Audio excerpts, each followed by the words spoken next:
Welcome to Nerdarchy, for nerds by nerds. I'm Nerdarchy Steve, and today I'm hanging out with Teos. How are you doing, sir? Yeah, doing great. Thanks for having me on. It's still morning where you're at, right?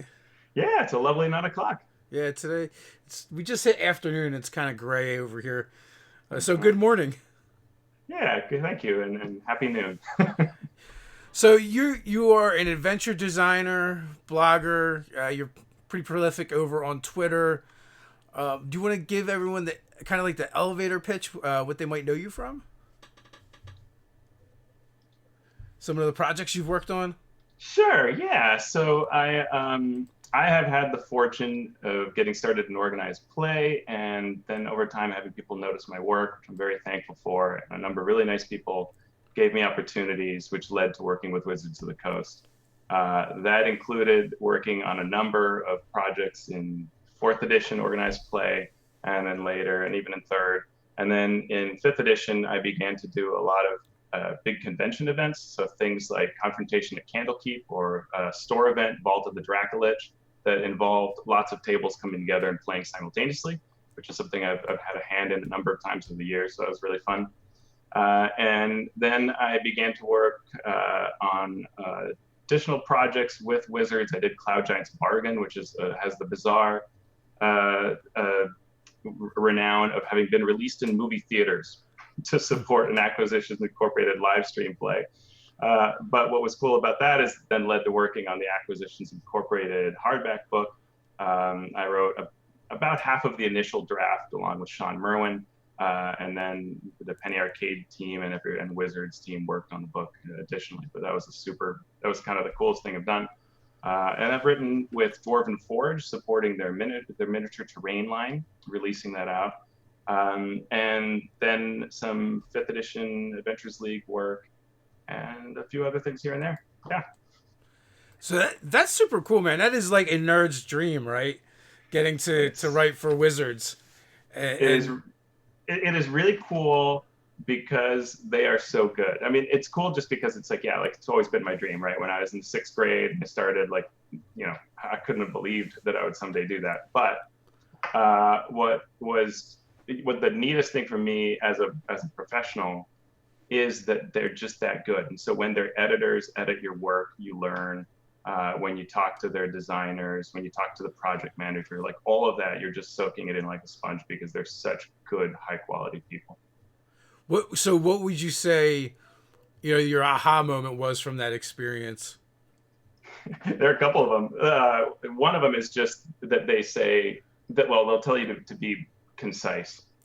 And some people have that power naturally. Mike Shea, Sly Flourish, he's naturally one of the most concise people I've worked with. Everything's kind of exactly the number of words it should be. Not me. I'm super wordy. No surprise if you hang out with me. But the other side is that they often don't know what the projects are initially, so you have to stay nimble. So Cloud's Giants Bargain, I started writing it as a way that when the live stream was happening, these tables at PAX would do certain things running this adventure.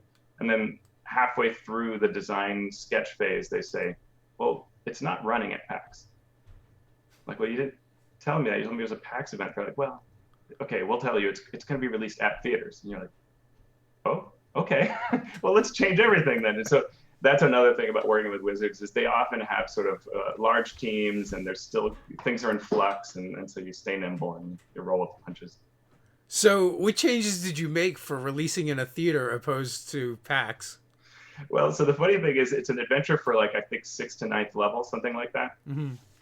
But it's, the idea is to appeal to people maybe who haven't played D&D before. And it's a Cloud Giants castle. I'm like, I'm going to murder brand new people with Cloud Giants. This is a horrible idea. So I'm like, okay, how can I write an intro adventure that's actually mid-level that is going to have giants in it? And that was where the design hit. And the other thing is I had a murderous deadline all around Origins. And so I wrote it in like 5 days, really. And it's one of the best things I've written, actually. So maybe that was the key to success. What I did is I put a lot of little sidebars that help the DM, and I had to think of how can I make this work for a new DM. So I created a disembodied talking head that's named after the former lead of organized play. And this talking skull Tulak comes around with you and grades the party. And what that does is it's the DM's voice. Right, the DM can use the skull to say that's a really bad idea, or are you sure that's not going to wake up a hornet's nest of giants? And so that was some things like that helped to steer the adventure in the right place. So what is the skull story? I think in my mind, he's a failed Acquisitions Incorporated member that they forced to play the role of professor. He just says he's a professor, but in my mind, there's some dark. He's not a happy guy, right? It's definitely an honorary title. Yeah, it's an intern that lost their body to some horrible trap or task or something. Oh boy, that sounds great. What has been your favorite thing to work on? Without doubt, the best project has been the Vault of the Dracolich. There was something magical, and the three of us say this. I worked with Scott Fitzgerald Gray, who's just an amazing, amazing editor, amongst other things. He's like an editor that can actually do all the other roles, and he's just that good. And he's been an editor on like everything D&D ever. If you open up almost any book, it's almost guaranteed that his name is in it if it's by Wizards of the Coast. Scott and then Mike Shea, and we would have a Monday meeting to do design stuff, and by the next meeting, we'd all produce whatever we dreamed up. And something about the mechanic of how we met created just amazing ideas. And it was super fun, and none of it was frustrating. It was all just great creative space. After that, I'd probably say the Acquisitions Incorporated book, because having the responsibility for creating that world, which is, I think, a hard world to create. You have to be funny. You have to be sarcastic. Still be D&D, still be accessible to anybody, but please the fans. And then working with Sean Merwin on that and with the Penny Arcade team, that was a really cool project. So it's a very close second. So do you have to have a certain pedigree of dick jokes in order to make that work? Yeah, you do. You kind of have to. Well, and I swear it helps that when I was in high school, my friends were those kinds of friends who would we'd endlessly tease each other and get at each other. So you had to be quick, right? Always coming up with the response to whatever they said, and that was helpful. Like 80s. The 80s was the breeding ground for that. Absolutely. It was those kinds of days. Those were dark days. Yeah, they were. Not as dark as these days, but well, dark in a different way. We were all just terrible back then, kind of. We really were. We had no idea how to be decent human beings. So now we know a little better. Yeah, now we kind of know. It's just a matter of whether or not we do it or not.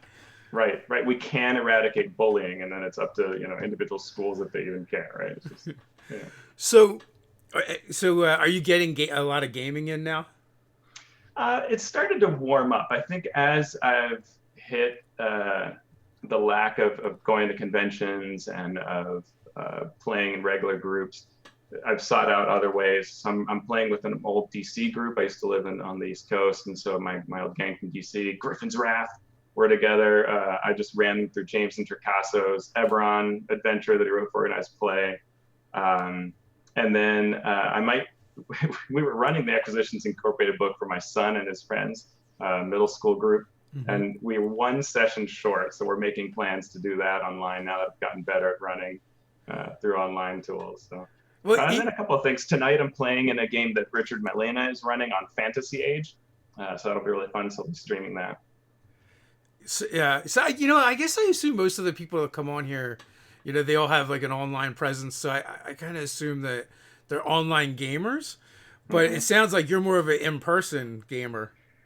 I vastly prefer in-person, and I really love the con scene of playing with just brand new people, right? Of not knowing what to expect and playing wacky one-shots and weird systems, or jumping into an organized play table and seeing who shows up. So do you feel the same way, like as far as maybe like popping into like game stores and doing it that way as well? Yeah.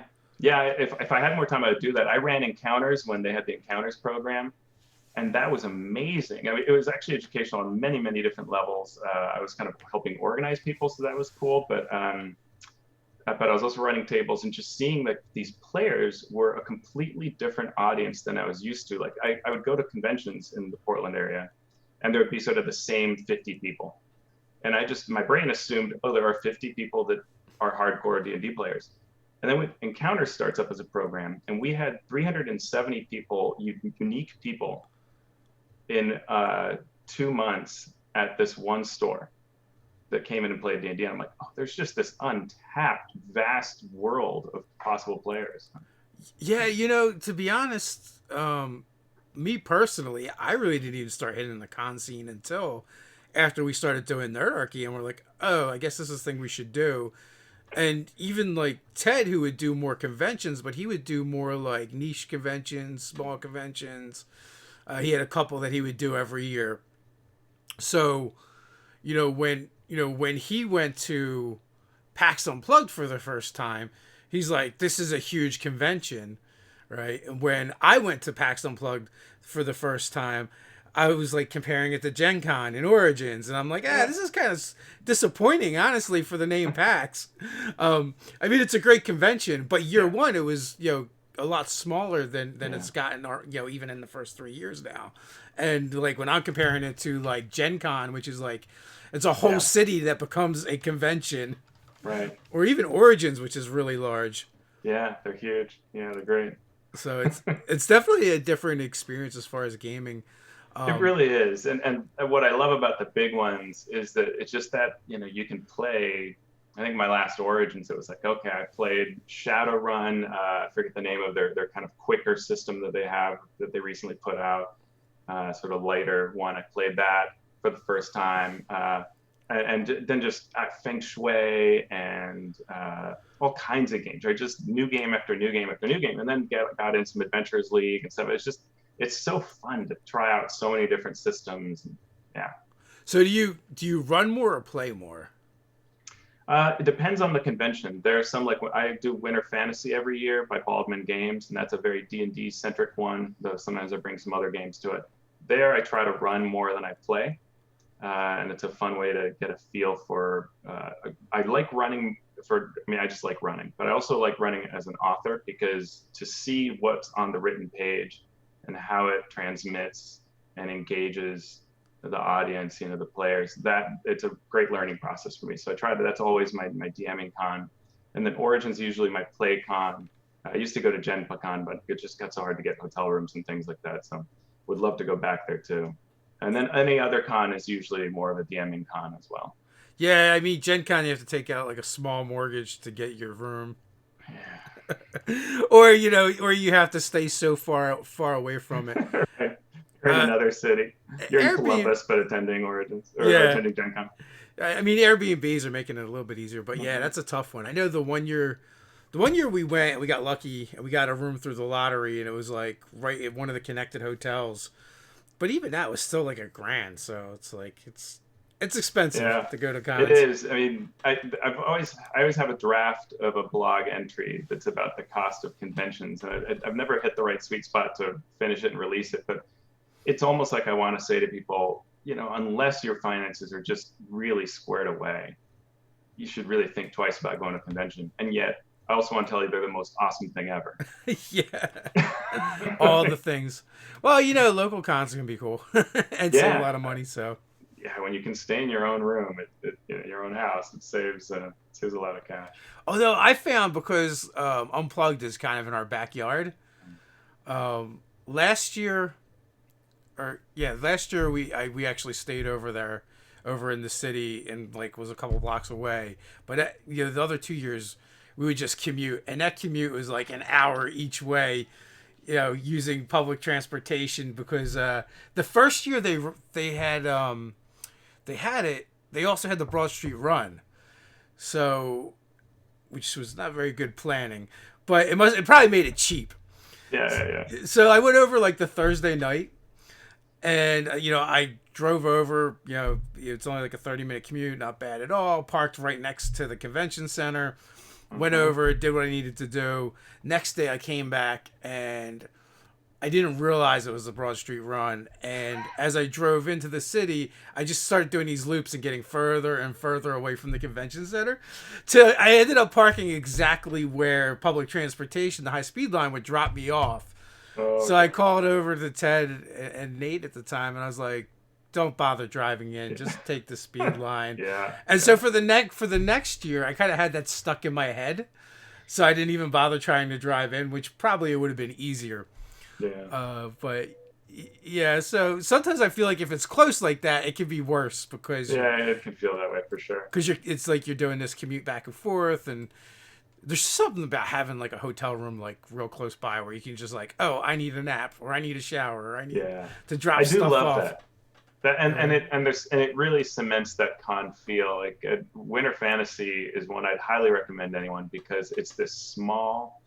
If you like D&D, it's like all D&D all the time, and they have a board game area and a few other games. But it's like D&D and Esper Genesis and an adult RPG and Shadow the Demon Lord, and then it's in this one con. The hotel is right across the street.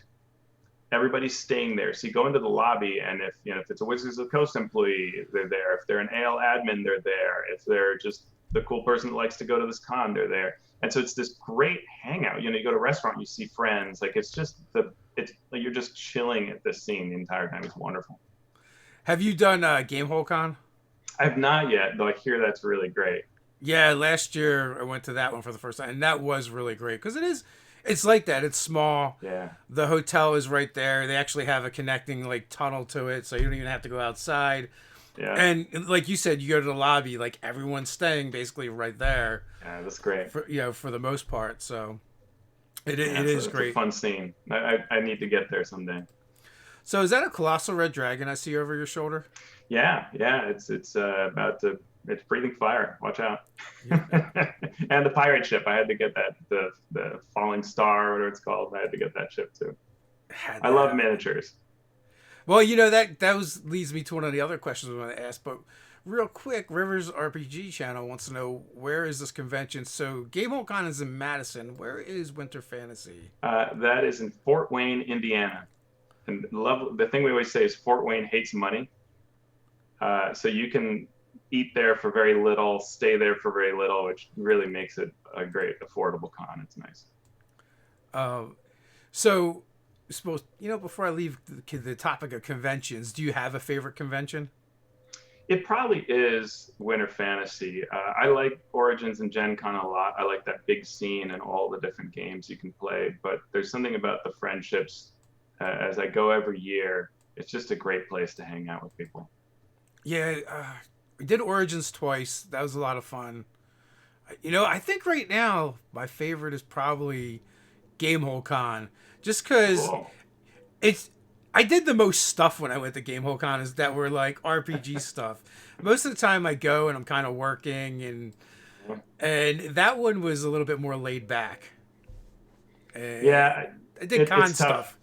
It's tough when you have to work, and a lot of my friends go to cons without a plan, and then they end up doing working and hanging out, which is neat, but it's not playing games, and you got to Yeah, schedule some games. that is definitely what I do, and I generally do not have much of a plan, but that's my life. So, Cool. uh, Well, so hopefully we'll see each other at a con soon when yeah, all this passes. yeah, absolutely. Hopefully you can come out and hang out at Nerdarchy, the convention, Halloween weekend 2021. I look forward to it. Formerly, Absolutely. formerly Halloween weekend 2020, but 2020 just isn't happening anymore. Yeah. So I will say though, PAX Unplugged is my favorite con for food. Yeah, that's good eating for sure. I feel like Philadelphia, hands down, has some of the best food, and like the price ranges are like you can pay as little as you want, or Yeah. astronomical, and you're definitely not starved for choices. Yeah, I was unplugged 2 years ago, I think, and that was a lot of fun. Yeah, and good eating in that marketplace. Yeah, yeah. If you venture away from there, there's so many more so many more Yeah. choices. I mean, you got I lived in Philly Chinatown. briefly. It's a good place. Yeah. You got Chinatown right there. Doug was like, "This is the best sushi I've ever had." Yeah, I had some good sushi in Philly. Yeah. So you say you like miniatures. So I take it you're not a theater of the mind guy. Well, both actually. I like all the tricks. I don't say no to anything. And actually online, I tend to do a lot of theater of the mind. I don't really care to move the sort of digital minis around. But I do love collecting miniatures. I have an almost complete set of the old DDM minis. I think I'm down to about 30 I need. I'd have to check my spreadsheet, but I'm that kind of guy. I've got a miniature tracking spreadsheet on my website that everybody can download, and I trade minis. So anyone who's in the chat who trades minis, let's do some trades. I have one of the largest miniatures collections that people have, thanks to someone who gifted me a whole bunch of them. And then I also have a good amount of Dwarven Forge terrain. And so in my last campaign, I would do like a theater of the mind piece, and my friend, the players would say, "Dude, this is fun and everything, but break out that Dwarven Forge, break out those minis. You bought them for a reason. Like, let's do this, set it all up." So, all right, next time I'd create this enormous, huge set piece, and they would love it. Then they're like, we're going to stay in the tavern. Yeah, well, sometimes I would have some things. I mean, I do tend to run a pretty freewheeling type of open campaign, even when I'm doing something like I was running Tomb of Annihilation for them. And even then, I would have things like over on the side of the table, I would have like a tavern set up and then a temple, and neither of them would end up getting used. So I'd do something else, improv, and then, next session, set those two out because I thought they were going to go to one of those two places. No, no, third session's the charm. We are very, we're heavy theater of the mind, and then we like break out the maps and minis for complex battles. Mm-hmm. Although Ted's been getting more and more into crafting, so he's been using more and nice. more terrain. Well, at least he was. Really great for those big, events. It can be awesome. Like they had, and a little minor spoiler, in Tomb of Annihilation, there's this part where you can go off against a dragon, and it tends to be, there's a good chance you go there when you're not ready for it. Like it could murder you badly. And but they fortunately they sensed that this was a really tough thing coming up, and they had saved some dwarves who owed them some use of adamantine. So they took a mine cart and they had the dwarves fashion a battering ram and a harpoon gun made of adamantine and put it on the front of this mining cart, and then they all rode down it into the dragon's lair. So, and that's where we ended the session. So when we came back the next time, I'd set it all up with Dwarven Forge in this big, huge cavern. And then on a transparent base was the mine cart with all their characters in it, hurtling towards the dragon that's at the end of the cave. And I mean, it just looked awesome, right? This huge, big red dragon miniature and them floating in midair. And they showed up and they're like, okay, it's on, right? That sounds pretty epic. It was great. And at least like you ended like mid-session or when things are about to happen. So it's like there's no veering to the left now. You're in. No, yeah. It's like this is a great place to cut. A total veritable cliffhanger. So how'd they fare against the dragon? They did surprisingly well. It helped. I mean, I had to give them that they have an adamantine harpoon in front of this cart. So the first thing they did was kind of smash into it and fire that thing into it, and that significantly leveled the playing field. But there were a couple. I have them roll breath recharge. I'll give say, all right, roll that d6, and that could have gone really sideways because they were kind of around it, and so it really could have just really taken them out. But they played smart, they played well, and so they won. Dragon Slayers. That's what we all dream of. So that's always fun to let them decide their own fate. Yeah. I mean, if you want to get in over your head, that's fine with me. And I try to make sure it's not going to be an aha, right? Like I don't want to do a gotcha. I want you to know it and feel. And it took them some time. Like they knew this dragon was out there. And that they were heading towards it, and they didn't walk in a straight line. They kind of meandered, trying to get a little stronger and get some more information. Grinding. They had to murder rabbits in order to level up, get that XP. A little bit, yeah. I also was not leveling them fast, so that was the joke of the campaign. Was do we level? I'm like, no. I ran one of my early games like that where I was just so stingy with the XP, Not only was I stingy, but I was giving them like fractions of what the XP really was. I mean, they knew. Like, it was the intent was that it was going to be a slower Yeah. burn. Well, yeah, I kind of like it when characters really know what they're doing, which happens when when you're living all the time, you can kind of forget some of your abilities, depending on the players. But also, if it's faster, the game escalates to that sort of out of a sweet spot easily if you're not careful.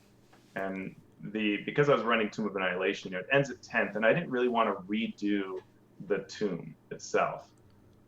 That's more work than I wanted. I didn't want to have to go to some really big level, and so I was like, you guys are gonna not go higher than 10th, and so they knew that, and it was just a question of how at what time are they getting each level. So. Yeah. So nowadays we don't even use XP. We No, I don't. I've not used. I think, and very few designers do. Right? It's funny. There are polls seem to show XP is still a really strong force. It's still pretty popular, but I think most people who work in the hobby have not used XP in a very long time. Yeah, we generally just level every 2 sessions, Yeah. which And I like it when. Have you tried Shadow the Demon Lord? I have not tried that yet. I keep hearing good things about it. It's a great system, super super fun. And one of the things it does is every time you're playing, you're leveling. And I think when you know that, and when the game it ends, I think at 10th level. So it's like the idea is, that every level is sort of a small piece. It's not big juicy levels. It's small incremental changes, but significant changes to your character.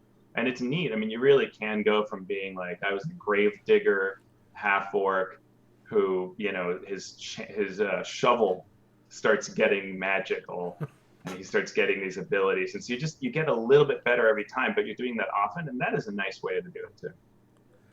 So, have you done any writing for that game? No, I tend to not be a horror person, so it's Yeah. funny that I recommend it, and I'm definitely not a like body mutilation type horror person like that. Yeah, but I've actually written a fair bit of horror stuff, surprisingly. So I haven't been drawn to it naturally. But I love the system, and that part of it definitely attracts me to So you're creeping yourself out writing this stuff. I it. Yeah, I don't really like the slasher body horror type Hmm. stuff as well. I kind of like more like Poe or Lovecraft. Yeah, When it comes yeah, to I horror. like that too. I've done a couple of sort of horror style adventures, horror genre, but it's more about that mood and tone. And what I like, I think I'm drawn to tragic stories. Like, why did you become a spirit?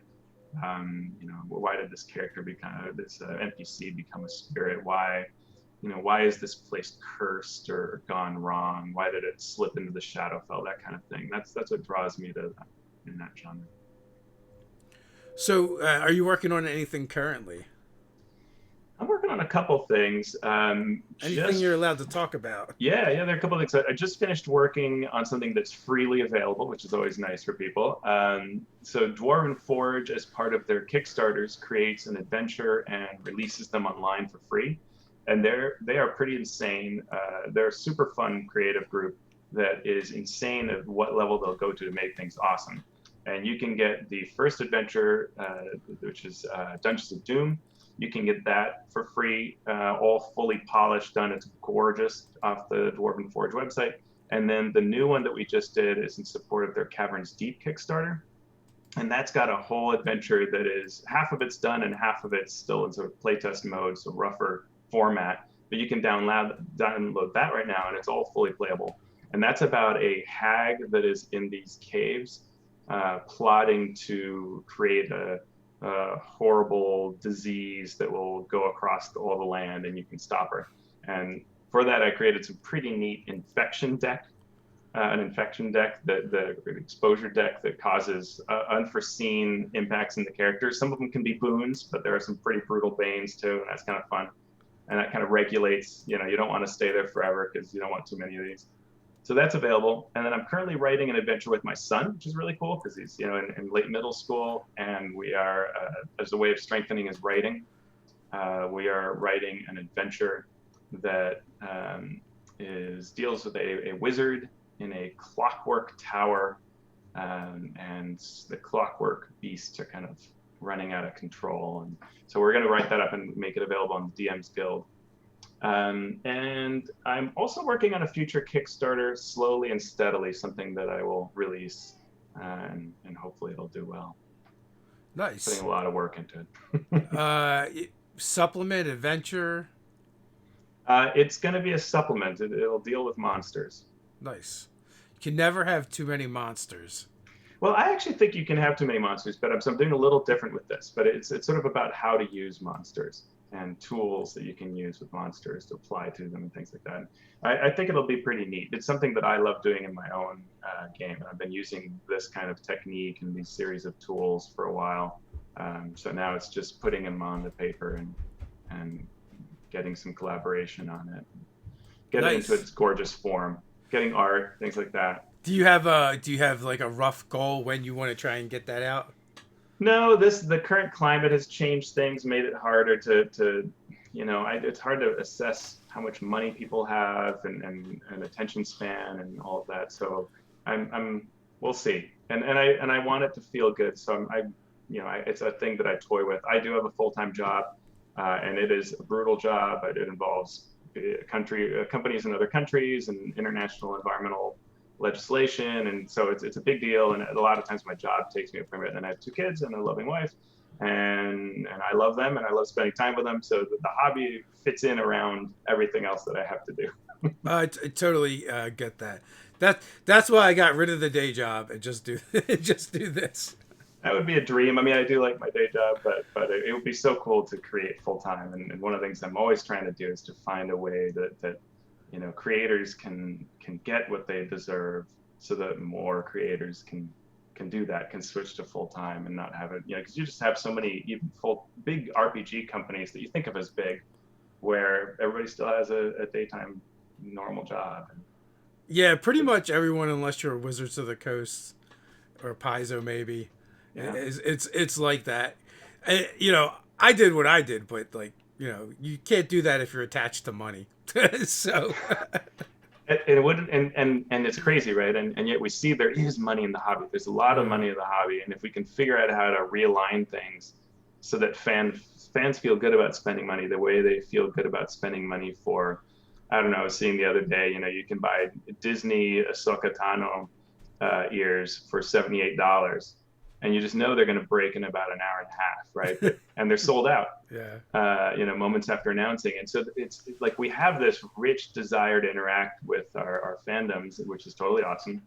But we don't align the money down the RPG channel. And then if we could somehow change that, then we'd have well-paid creators, and we wouldn't all have GoFundMe's as our healthcare plan, right? Yeah. So the RPG space has been in this weird. Space, I should say, for a long time. I think it's slowly coming out of it. It is getting better. There's definitely people that are coming into the hobby and are starting to pay better. That aren't Wizards of the Coast. Like Matt Colville, pays really, really well from what I understand. Yeah, that's awesome. We try to pay as much as we can, but we're a really small shop, so that that makes it a lot harder. But I think it's getting better. For whatever reason, I don't know why, but in this industry, there's always been this aversion to money, and which is part of it. And everybody's like, "Oh, it should all be free." And I'm like, "Well, then you're not going to have any writers, any designers, or they're going to go other places so they can feed their family." And I wrote a blog. Sorry, go ahead. I was going to say, I wrote a blog post where I looked at how much my group was spending for Tomb of Annihilation, right? Because when it came out, people were saying, wow, this is expensive, whatever the cover price was, $50, whatever. And so I broke it down by the number of sessions we played, and I compared it to what we paid for in beer. And it ended up being that per person, we're spending like 60 cents per game on the adventure. But for beer, we're easily spending a couple of bucks each, right? And half of us don't drink. Yeah. And it's just what am I a fan of snacks? Am I a fan of snacks and beer, or am I a fan of RPGs? And why am I not putting my money into that, right? So it's interesting. Yeah, I always complain about pay what you want, because I'm like, it's like one of the most terrible things in the hobby, and this idea that if people get it for free and then they like it, they'll come back and pay, but most of the time I don't think they do. So Yeah, and I think, with COVID, the reaction is, hey, everybody's in tough times, so here's a lot of free stuff. But and I think that's great. I'm not saying that's a bad thing, but it's also a time when, if we have the means, we should actually be trying to help out. And sometimes that gets lost in the free message, because these companies at the end of the day are all struggling in one way or the other. I mean, I think even Wizards has to be seeing lower numbers for book sales. People aren't going to stores, right? And so, but especially for the smaller producers where the distribution is a big deal, it's a lifeline, it all breaks down. Like, it's nice that, they're offering free things online, but realistically, those of us who can afford to buy it really should be increasing our buying if we want to help out the hobby. yeah, like I was talking to one of our sponsors, and they do a lot of wholesaling, which I didn't realize. And they're like, well, that's pretty much done right now. So, Yeah, but at the same time, like people, so we are finding that people are still spending and good. buying stuff, and we actually are one of the companies that like said, oh, everyone's stuck at home, and maybe we can do a thing to help out. And we did a coupon code. Hmm. There's a link in the description if anyone wants to check Sweet. that out. It was just like, download three, any three products you put in your cart, the most expensive ones that aren't like our premium product that we just dropped this week Yeah, or last week, are free. And honestly, we actually seen our sales go way up from that. We expected great, like good. we expected them to stop, pretty much, and we're like, okay, well, it's a tough time, whatever, it's fine. But it actually went the other way. That's good. I'm glad to hear that. And that warms my heart. And hopefully that's a thing that gamers are changing, right? That we change how we look at these situations. Um, right now, the hobby has figured out that, well, we can offer gamers super expensive dice and some terrain things, but we haven't figured out how to make the good old usual things, the supplement. We've seen Yeah. some price elevation to slightly better numbers, but I mean, really, all those things arguably should be more expensive, for the benefit they give you. Yeah, it is odd the way like we have these premium products like metal dice and gaming tables and these like transformer dice trays, and Yeah, and fantastic like terrain pieces, and people will just pay through the nose for any of that. But like the books that people use that stuff with, they're like, this should be free. yeah, you know, that's really interesting. for whatever reason. A lot of times, like the D&D Beyond argument, you see that over and over again. Why can't we get this for free? Why do I have to buy this 4 times? Because it's a different medium or platform. Yeah, like I So think Wizard's most expensive product has to be those sapphire dice, right? I think that's, yeah, and it's like, yeah, they're cool. They're undeniably, they look really neat, but it's not their best product or their most useful or the one that you're going to get the most fun out of.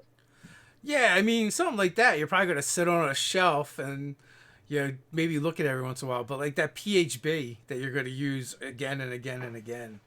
Well, it is one of the first people to chat here, Brian mentioning Beetle and Grimm. Like, I love what they do because they're putting that premium into a real high utility, and almost like they're almost driving that point in a way that I really strongly agree with, which is like, this is worth more, and let me show you how I can win you over to that, right? Because Yeah. I'm going to create these really cool handouts, and I'm going to create valuable ship maps, and I'm going to give you neat minis. And that's where I go, oh yeah, like this is a message that carries, and you're seeing more people willing to spend money the way they do on premium dice or whatever, because they're getting this package of things from Beetle and Grimm's. Well, I guess a couple years back too, like Monty Cook Games, they launched what I guess we were kind of referring to as a Cadillac RPG with the Invisible Hmm. Sun. Yeah, yeah, that's true. So much so they're even pitching like you should get this with your group Yeah, because it was like which is cool. $300 for that game for the cube. Yeah, and I mean, I didn't get it because I wasn't sure that it was the kind of game that I wanted to play, though I really like a lot of their products. But I loved that idea, and I'm happy that we have a company that does that, and they're also a company that says, hey, we give our employees healthcare, right? we give them good plans. We're taking care of everybody there. Everybody who's employed is well employed. And so we have to come up with products that allow us to do that, right? They're very transparent about that. And all their products are gorgeous, right? I mean, just beautiful products and cool products. Which it speaks to kind of like where the hobby's going, and I feel like we're gonna get there eventually. But old ideas change slowly. That is true. That is Yeah, true. for sure. But well, we went off on kind of a little bit of a tangent there, but Yeah, sweet. it's one that's close to my heart as well. As we get into doing more design work, I just as like a lover of the hobby, I'm like I understand that it took Matt Colville doing like a $2 million Kickstarter for him to actually come back to working in the industry. Yeah. Yeah. Otherwise he's kind of lost to video games because, well, they pay. Yeah, it's hard, and that's where, yeah, how can we change that, right? How can we change the landscape of RPGs so that it's more like that and less the other way? Like, I used to just assume that as a fan, that when I looked at some book on a shelf, because it's in every game store, this person's got money. And then someone told me a story, I think it was in the 90s when I was in Philly, and someone said to me, yeah, I had to give, and they name dropped this person, a ride to the convention because they drive this beat up clunker and it was dying, and unless I had given them a ride, they couldn't have made it to this convention, and they run a booth and all that. And I'm like, wait, what? Don't they have tons of money? Like, there are books on every shelf. And they're like, oh yeah, no, you don't understand our industry, do you? I'm like, no, I guess I don't. I thought, what? And that was the beginning, of my comprehending of how this hobby works, right? And it gets to that whole, usually there's one person at the table that owns all the books and everybody else is just borrowing it. Yeah, I mean, look, we just sent a book off to the printers, and it cost almost $30,000 to make that book, and that's not having a physical book. Like, the book doesn't physically exist, but having all the things that just go into that book so that a book can be made. Like, that's how much it costs just to do that part of it. So that's not something most people can do. Most designers are able to do. So yeah, it takes you either have to have a good amount of money, or you have to run a really successful Kickstarter, which requires, like you guys have done, creating a base that's willing to support you and that believes in you, and that's hard work. And some of that is okay. Well, you work hard, you'll slowly earn that, but a lot of it is that the hobby is a tough hobby, and you have to find your way in it to make the ends meet. Do you remember when Wizards of the Coast, like, you could go, because they're kind of talking about it in the chat a little bit, when you could go and order directly from Wizards of the Coast and then also order the PDF? Yeah. Wizards and digital has been so fascinating, right? I mean, yeah. Because they used to be like, oh, you buy the book and then $5 more or whatever it was, you would get the digital copy. Yeah. And then at some point they just like totally turned the corner on that. Well, and I mean, even we can go back to like second edition when they had the whole, like, you can't use the word beholder on a website, right? Like, yeah. And they were like, we'll sue you, right? They sent out that legal document saying that, any use of these terms, there's this huge list of terms. If you use it, we're coming after you. We're taking you down. That was like the worst, darkest time for everybody would write TSR with a $sign as the S, and then even around fourth edition, I think when they had those early leaks where there were like printer proofs being leaked of the books, it would have the print color guidelines bars on the side, and I think Wizards just saw that and they were like, we can't control this, therefore there's no digital. And it took years, and then the DM's Guild comes out. And what a good idea that was, right? And I'm sure it took many battles for Chris Lindsay and the other good folks who wanted this to happen to get that through. But now, Wizards, they're still not giving you your book and your PDF, but they have partnerships, so maybe that's better. D&D Beyond and Roll20 and FFG and all. But it's interesting how Wizards is always trying to dance around that digital space and how to use it correctly. I would love to see the numbers on the DM's Guild. Like, they have to be just raking it in for virtually doing nothing on that. That was such a great idea. It's a great idea. Yeah, I don't mean it as a bad thing. Like, I think anything that keeps the lights on over at Oh Wizards of yeah. the Coast is really good, because I think sometimes people fail to understand that it's such a small portion of a large company that, and it's such a big company, they could just shelf it and do nothing with it and it'll just be Right. done, right? Well, and I think that was a true, for several editions, you started really with fourth. Every edition has had the possibility that the game plan could be, this is just a brand name. It's not what we're actually doing, and we're not really giving you games and things, right?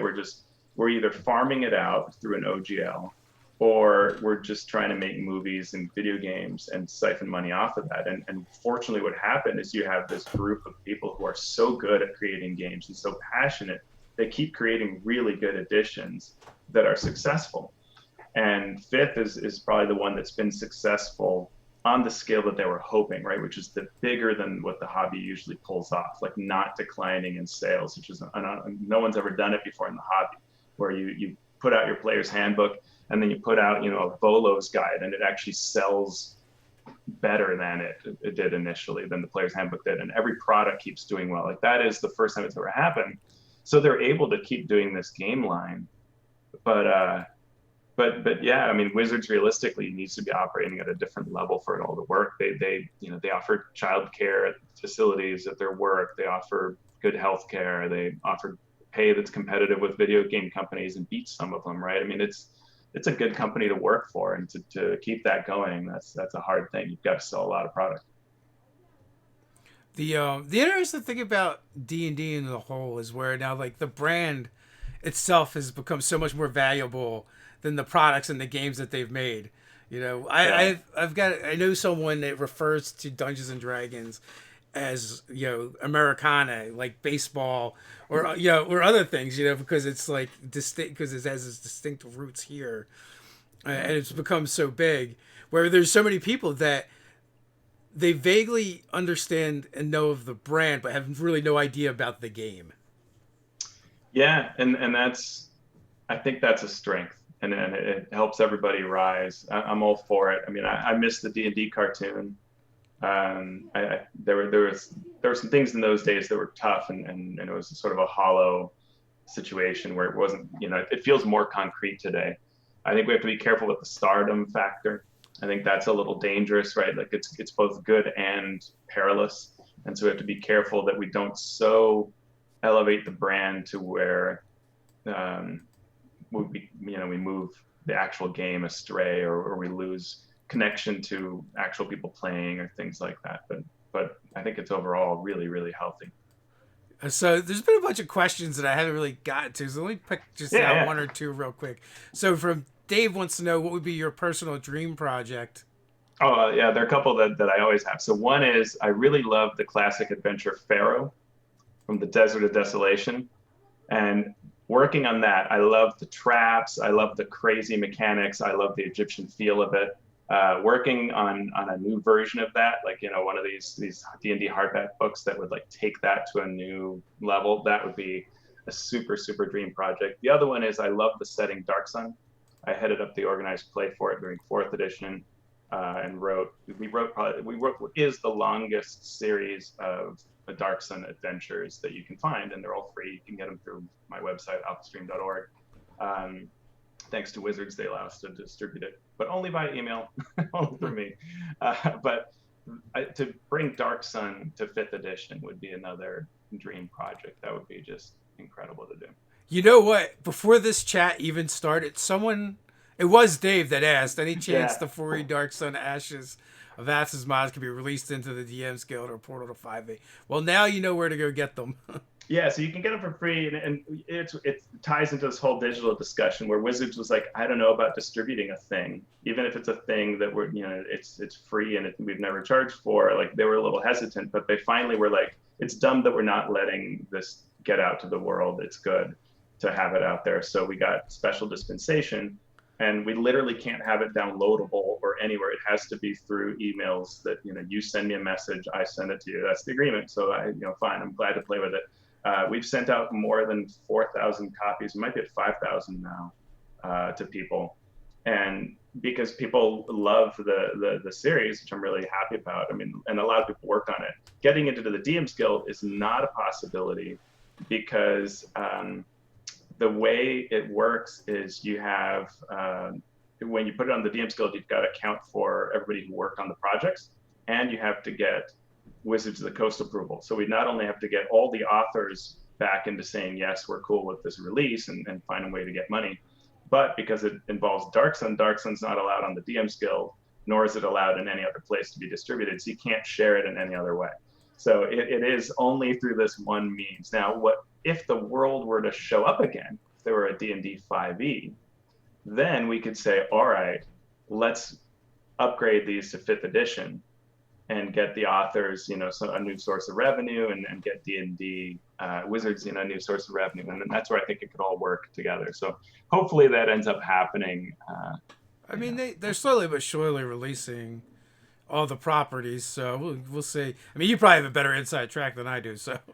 I mean, I know I can talk about things when I know nothing about it, and I can say that I absolutely know nothing about when 5th edition might be released. I did blog about this not too long ago that I understand why Wizards doesn't release old settings just willy-nilly, because we're actually, those of us who are hardcore fans of any old setting, we're actually a really tiny minority of the overall gameplay, because a lot of us have gone on to do other things, so we're just fewer. But also because there's so many new players, and just like one day, Dark Sun was a new thing. Now, Wildmount's a new thing, and Ravnica's a new thing, and Acquisitions Incorporated is a new thing, and those new things will go on to be really revered and beloved things. You don't necessarily need to go back to the well. I think they will, but they'll do so slowly, and when it makes sense, and when they find the kind of reason to do it passionately, then I think that's when we'll see it come in. But yeah, so I think it's going to be, maybe I could see Dark Sun, in a year or two maybe, but a lot of it depends on what other fun ideas they have in mind. Yeah, like I'm of the minority where, although like I like those settings and I prefer those settings vastly over Forgotten Realms, and like I don't like the generic fantasy settings, right? At that point, I'm more inclined to just play homebrew. Yeah. But at the same time, I would rather see new stuff released than for them to rehash the old stuff, because we have those books. We can still play in those worlds if we want to. Especially like the one that gets me the most is like Greyhawk and Dragonlance. They're like, when are we going to get these in 5e? I'm like, why? Why do you need them? You literally have to change nothing. There's so little that you would have to change to make those worlds happen. I'm just like, just go play. I'll give you the answer of why. Here's my take on why. It's because what draws people isn't just the game, it's the engagement and it's the community. And so when you re-release something, you bring it, it's like an injection of life into the setting, right? And so like, I think what's tough for a Greyhawk fan, for example, and I love Greyhawk. I've got oodles of stuff, and I've played a lot of it in 3rd edition and before that, of course. It's like if I want to start a Greyhawk campaign, I'm probably going to be with a bunch of players who are younger, who don't feel it. And so it's like I've got to describe it to them and break it down, and that's some extra work. And then if we're playing this Greyhawk campaign, they'll be, like if we were to talk about it with other people, they may not know it. It's not a lingua franca, right? But if Wizards were to release a Greyhawk, and they did a little bit with Saltmarsh, but if they were to do a little more of a, here's some meat around understanding Greyhawk, suddenly they'd be like, oh yeah, we're all on it, and we're all cool, and we're all engaged, and that Greyhawk campaign would just feel a lot more real. You know what I mean? I totally get that, I guess. So I guess like our path for gaming and D&D has always been kind of like in a bubble. Like, we've always played, like we weren't playing in stores. We've always played at somebody's house. Yeah. We've always kind of had a home group. And we really haven't done much online until we started, participating via Nerdarchy, which totally has kind of changed our perspective in a lot of ways we play the game, and we've learned a lot through this process, and I guess because we've always been so like self-contained, like a lot of those things that are important to people, we're kind of like, oh, that seems frivolous to us. I'm not saying it is. I'm just saying like our perspective is a little bit different. because we've always been like, if we want a thing, well, we just kind of like make it happen. Yeah. You know, so that, and I guess that's when I hear people say, why can't we just do this? And I'm just like, but you can. You can always just do it. Yeah, it's true. And I think sometimes those of us who are online, maybe we distort things a bit, because I would go and run games. I used to travel a lot for work, and I would just be like, oh, I'm in Houston. All right, let's go to find the local gaming store. Are you running games? If so, I'll play. If not, I'm going to run a game. And so I'd run a game, and I would talk to people. Are you guys excited about the new blah, blah, blah rules? And they're like, don't know what you're talking about. Yeah. Yes. We never go to the Wizards website. We're not following anything D&D on social media. We have no idea. If it's not on the store shelves, we don't know anything about it. It's like, wow. There's this whole other world that they don't interact online at all. So a lot of this stuff, they have no idea what it is. And like you said, if it's not on, if it doesn't come up on their Amazon search when they're buying their stuff, or if they go to the local store and it's not on the shelf, it doesn't exist. Yeah, and like this mention of Dragonlance, like Dragonlance, it's a flawed sort of premise at the RPG level. I feel like I always had a love-hate relationship, but love those books. And if you could somehow create the like Dragonlance experience for 5e, I mean, that would bring, it would do something for everybody. I think if you could really nail that experience, the gods forsaking you and the Draconians, and just bring that out, so it could just be, like a strong year of Dragonlance would just be so cool. Especially if Joe Manganiello gets his movie done, right? Yeah, hopefully. Apparently he's got a Dragonlance script out there, right? So if that ended up happening, it could be huge. It could be. Oh, man. But with that, any final words? I probably should have bounced like 10 minutes ago. Yeah, thanks. I looked it up. So it looks like we've sent out 16,000 copies of Ashes of Athos out. Oh, nice. 5,000, more than 6,000 people. So yeah, no, you can find me at Alphastream on Twitter. And my blog is alphastream.org. It's awesome to be on here. I'm a huge fan of the work that Nerdarchy does. You guys are great. It's an honor to be on this series, because you've had just incredible guests: Paige Laitman, Robert Adducci, who's an awesome Dark Sun fan, James Nicasso, all those guys. They're all, I learned from them. I love being with them. They are great people. So thanks for doing good work. Thanks for having a good crew and making great products too. So I hope everybody watching is supporting you and picking up the Out of the Box and all the other really cool work that you guys do. It's awesome stuff. Well, thanks, Theos. It's been great talking with you and chatting and having you on. And these are a lot of fun. So until next time, everyone, stay nerdy. Look forward to it.